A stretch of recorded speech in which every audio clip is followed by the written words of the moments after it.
Learn the precise analysis of Bank Nifty and Nifty 50. Stay ahead in the market with Rajiv Kumar. नमस्कार, मैं राजीव कुमार। आइए जानते हैं आज के मार्केट में क्या हो सकता है। आज के मार्केट इन द सेंस कि 9 जुलाई को, ये मैं 9 जुलाई के लिए वीडियो बना रहा हूँ और देखना ये है कि मार्केट में आज कैसा ट्रेडिंग होने की उम्मीद है। लेकिन आज के एनालिसिस करने से पहले एक बार थोड़ा-सा मैं कल के जो 7 तारीख है 8 तारीख है, सॉरी 8 तारीख को मार्केट में क्या हुआ उसके बारे में एक बार जान लेते हैं कि मार्केट में एक सेल ऑफ देखने को मिला। हम लोगों ने ये उम्मीद किया था कि कल के वीडियो में कि एक थोड़ा-सा सेल ऑफ आना चाहिए, चूँकि पीसीआर डेटा मेरा कंफर्टेबल नहीं है और हम लोग वीक से पहले ही दिन से, वीक जब स्टार्ट हुआ तो उसी दिन से हम लोग ये कोशिश कर रहे थे, सोच रहे थे कि मार्केट में एक सेल ऑफ आना चाहिए। लेकिन सेल ऑफ मेरे उम्मीद से कुछ ज़्यादा हो गया और ये सेल ऑफ लगभग 24,200 तक आना था, लेकिन ये नीचे चला गया due to geopolitical reason. US और ईरान में फिर से एक बार वॉर चालू हो गया और क्रूड ऑयल ऊपर चला गया। इस वजह से हम लोग सेलिंग प्रेशर ज़्यादा देखे और सेलिंग प्रेशर देखने के बाद मुझे ये लग रहा है कि अब जो निफ्टी है 23,800 जो हमारा वीकली रेंज था उसके एक टच करेगी और अगर यहाँ से सेलिंग प्रेशर बढ़ता है तो फिर हम लोग एक बार 23,600 के पास भी हम लोग अपने आप को देखेंगे मार्केट को। लेकिन फिलहाल तो ये मार्केट का है। लेकिन आज देखते हैं कि डेरिवेटिव डेटा क्या कहता है। जैसे डेरिवेटिव डेटा के अकॉर्डिंग एफआईआई का जो कैश बाइंग दिखा है आज, उसमें बाइंग लगभग 1963 करोड़ का है एफआईआई का, और वहीं पर डीआईआई का जो बाइंग है वह लगभग 790 करोड़ का। तो नेट नेट हमारा जो 2753 करोड़ का बाइंग दिख रहा है कैश में, लेकिन ये तो कैश का बाइंग है। लेकिन डेरिवेटिव डेटा कुछ अलग ही स्टोरी बता रही है।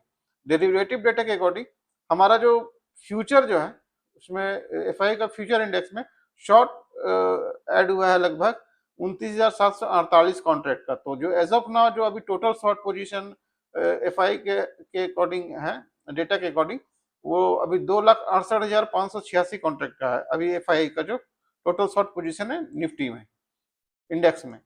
और उसके बाद फिर जो हमारा इंडेक्स ऑप्शन इंडेक्स जो है उसमें कॉल में जो भी शॉर्ट ऐड हुआ लगभग 94,600 कॉन्ट्रैक्ट का, ये काफी हैवी है। और पुट में भी शॉर्ट हुआ लगभग 1 लाख कॉन्ट्रैक्ट से ज्यादा। तो यहाँ पर देखने को ये मिल रहा है कि ऊपर से प्रेशर देखने को अभी मिलेगा, इसलिए मैं बोल रहा हूँ कि थोड़ा सा सेंटीमेंट नेगेटिव हो गया है। तो डेरिवेटिव डेटा के अकॉर्डिंग तो ये हो गया। और निफ्टी को देख लेते हैं कि निफ्टी में अब क्या हो सकता है। निफ्टी के डेटा के अकॉर्डिंग यहाँ पर देख लेते हैं, ये है हमारा निफ्टी का डेटा। इसको डेली में हम लोग थोड़ा कन्वर्ट कर देते हैं। निफ्टी डेटा के अकॉर्डिंग देखिए हमारा जो यहाँ पर जो एक रेंज था ये 23,800 के पास, ये एकदम मतलब एक टूटने के कगार पे है।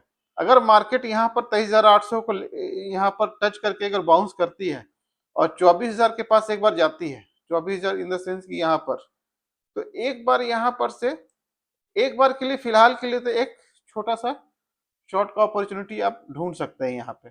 लेकिन अगर वो 23,800 को तोड़ करके 23,600 तक जाती है तो एक बार यहाँ पर रुक करके देखना होगा कि कोई एक रिवर्सल बनता है क्या और यहाँ से कोई एक बाउंस बैक देखने को मिलता है क्या। लेकिन मुझे उम्मीद है कि 23,800 के बाद एक बाउंस बैक देखने को मिलेगा, लेकिन बाउंस बैक को एक सेलिंग अपॉर्चुनिटी की तरह ही देखेंगे। आप ये ध्यान रखिएगा हमेशा कि जियो पॉलिटिकल सिचुएशन अभी हमारे नेगेटिव है, तो वो टेक्निकल और डेरिवेटिव डेटा तो ठीक है, लेकिन वो ज्यादा इम्पैक्ट करता है न्यूज। तो इस वजह से वहां पर ये देखना पड़ेगा कि जो मोमेंटम है सेल साइड या रिवर्सल का वो कितना स्ट्रांग है, वो उस पर डिपेंड करेगा। उसी अकॉर्डिंग हम लोग शॉर्ट और बाई कर सकते हैं। फिलहाल के लिए तो ये निफ्टी का है। और हम लोग का जो बैंक निफ्टी है, एक बार बैंक निफ्टी को भी देख लेते हैं। बैंक निफ्टी तो हमेशा से बेरिश ही देखने को मिला है, लेकिन हम लोग ये उम्मीद कर रहे थे कि बैंक निफ्टी में निफ्टी को सपोर्ट नहीं करा और इसको टूटना चाहिए, नीचे की तरफ जाना चाहिए, एकदम बिल्कुल एग्जैक्टली जैसा हम लोगों ने सोचा था वैसे ही है।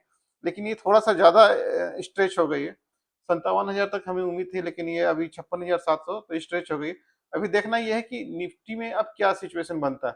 अगर निफ्टी यहाँ से फिर से एक बार ऊपर उठती है, ऊपर की तरफ मुड़ती है, तो प्राइवेट बैंक फिर चलने के चांसेस ज्यादा हो जाएंगे।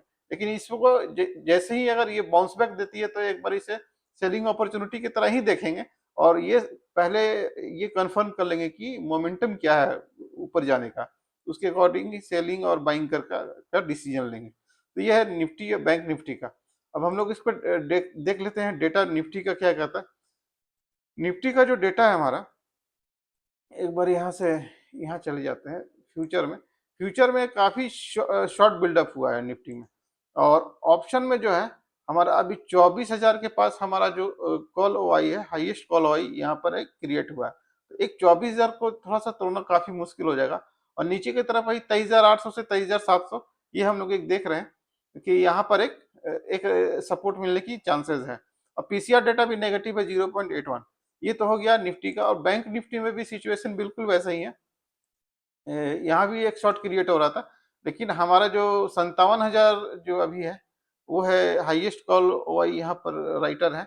और पुट में 56,500 से लेके 56,000 तक यहाँ पर एक सपोर्ट मिलने की उम्मीद है। तो ऊपर में 57,000 और नीचे में 56,500 से लेके 56,000 यहाँ पर एक सपोर्ट मिलने की, और ये एक रेंज बन जाएगा 56,000 से 57,000 के बीच में। उसके बाद जब ये टूटेगा तो फिर एक बार रिव्यू करेंगे कि क्या सिचुएशन बनता है उसके अकॉर्डिंग। अब पीसीआर डेटा इसके में भी नेगेटिव है। तो नेट नेट ये है कि हम लोग नेगेटिव सेंटीमेंट के साथ कल मार्केट में एंट्री करेंगे, और ये देखने की कोशिश करेंगे कि मार्केट का मोमेंटम क्या है। अगर बाउंस आ रहा तो किस मोमेंटम के साथ, और अगर सेलिंग कंटिन्यू हो रहा तो किस मोमेंटम के साथ, उसी अकॉर्डिंग डिसीजन लेना है कि हमें लॉन्ग जाना है या बाय ऑन डिप्स करना है या सेल ऑन राइज करना है। ये उसी के अकॉर्डिंग ये तय होगा। फिलहाल के लिए इतना ही। और हम लोग अभी सेक्टर का एनालिसिस नहीं कर रहे, चूंकि अभी आज से ही मार्केट गिरना शुरू हो गया, तो थोड़ा सा पैनिक सिचुएशन है न्यूज को लेकर के, जियोपॉलिटिकल न्यूज को लेकर के। अगर न्यूज थोड़ा सा पॉजिटिव होगा तो यहाँ से ऊपर उठने की कोशिश करेंगे। हालांकि ये इतना जल्दी जल्दी इतना फ्रिक्वेंटली न्यूज चेंज हो रहा है कि फिर इसमें रिएक्ट करना बहुत मुश्किल हो जा रहा है हम लोगों को। तो एक बार देखिएगा कि सुबह में क्या न्यूज बनता है, उसके अकॉर्डिंग ही फिर हम लोग तय करेंगे। और फिलहाल के लिए तो ये एनालिसिस इतना ही। लेकिन अगर आप लोग को लाइव मार्केट में एनालिसिस सीखना है तो मुझे कांटेक्ट कीजिए। और अगर शेयर मार्केट का कोई शेयर मार्केट में अगर कोई नॉलेज लेना है, एजुकेशन लेना है, उसके लिए भी आप मुझे मैसेज कीजिएगा। एजुकेशन के लिए और लाइव मार्केट एनालिसिस के लिए, दोनों के लिए तो हम लोग एक एजुकेशन प्रोवाइड कर रहे हैं, और लाइव मार्केट में एनालिसिस सिखाने की भी कोशिश कर रहे हैं। तो जिनको जो इंटरेस्टेड है वो मैसेज कीजिए, नंबर, नाम और अपना सिटी का नाम मैसेज कीजिएगा। फिलहाल के लिए इतना ही। Thank you.